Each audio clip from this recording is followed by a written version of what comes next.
ভোগ রান্না করতে বললাম কুসুম, তোমাকে বুঝতে পারলিম কিভাবে? আমি তো বলেছি তুমি অনুশ্রী রান্না করবে। কেন তুমি এমন করছো? তুমি তো এমন করো না। তুমি তো কখনো আমার অবাধ্য হও না অনুশ্রী। বানানো পায়েস পুড়ে গেছে কুসুম। ও আমার মনে মনে যে কল্পনা করছে, কুসুম খুব টেনশনে পড়ে গেল। সবাই অপেক্ষা করছে। খারাপ করে বলে সব পুড়ে গেছে পিসি বলে, এই অল্প সময় কি করবি তুই? যে বাড়ির বড় বউ তুই পায়েস রান্না করছো, সেটা নিয়ে আয়।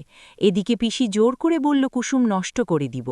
তখন তোমার সহজ সরল ছেলেটাকে কুসুম মাথা খেয়ে নিল। তোমার এসব কিচ্ছু করল না। কুসুম খাবার খায়। ভোগ রান্না করতে বললাম কুসুম, তোমাকে বুঝতে পারলিম কিভাবে? আমি তো বলেছি তুমি অনুশ্রী রান্না করবে। কেন তুমি এমন করছো? তুমি তো এমন করো না।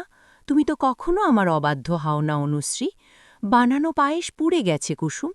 ও আমার মনে মনে যে কল্পনা করছে, কুসুম খুব টেনশনে পড়ে গেল। সবাই অপেক্ষা করছে। খারাপ করে বলে সব পুড়ে গেছে পিসি বলে, এই অল্প সময় কি করবি তুই? যে বাড়ির বড় বউ তুই পায়েস রান্না করছো, সেটা নিয়ে আয়। এদিকে পিসি জোর করে বলল কুসুম নষ্ট করে দিব। তখন তোমার সহজ সরল ছেলেটাকে কুসুম মাথা খেয়ে নিল। তোমার এসব কিচ্ছু করল না। কুসুম খাবার খায়। ভোগ রান্না করতে বললাম কুসুম, তোমাকে বুঝতে পারলিম কিভাবে?